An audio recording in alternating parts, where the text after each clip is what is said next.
We're finding, unfortunately, is there is actually a very dark side to this industry that is tainting our waters, our soil, poisoning our wildlife, deforesting our forest. It wasn't until we had our animals that we were monitoring dying, and we basically did kind of like a reverse engineering, finding out what's going on, and then boom, found out that marijuana cultivations in these public lands, our national treasures, were contaminating their wildlife.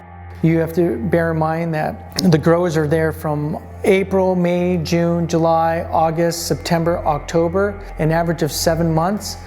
And an average of we're finding is about 3 to 4 growers per grow site, because they're there the whole time.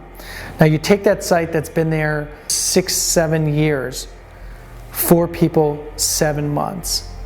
And now you're looking at years of living in one area.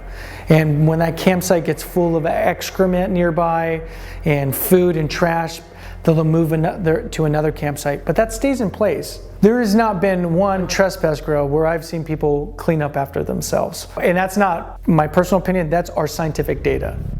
Now, the plot, you're in the forest, and you have a lot of timber, big trees, but those big trees are going to shade your marijuana plants. So what happens? Deforestation. So cutting these trees down, opening it up next to rivers and creeks. And so now you have a plant that is water thirsty. So now you have to irrigate it, which means dewatering creeks, pulling water away from salmon, pulling water away from cattle grazers out there and ranchers. About 50% of the waterways we've monitored have been positive for pesticide. When I say pesticides, it's a general category.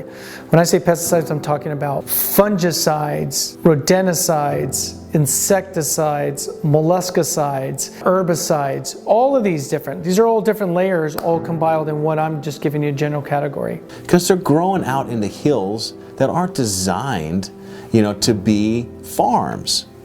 And then as soon as it rains, it pushes all of that soil amendments, all that perlite, everything that's in those soils into the creeks, which goes into the streams, which goes into the rivers and push out to the ocean. They state upwards of 13,000 unpermitted grows within the county of Humboldt alone. Even if we say only 10% of those have the same snapshot, that's still 1,000 plus grows that have that footprint within one county of over 50 counties in California. The days of going out on my federal public lands alone are gone. I'm going to get in a world of trouble by running into an armed grower and getting killed out here. And that's what I decided not to take that risk. Our team now has to be accompanied by law enforcement to go in, to go collect scientific data on our public lands. What I don't want to have happen is researchers and scientists that are going to say, "We told you so." Money is money, but water and land and these species on this earth, they're unique. And if we blink them out, we can't recuperate from it sometimes, or it's going to cost us whatever dollar you gain, it's going to cost us tenfold more to regain for the loss of natural resources.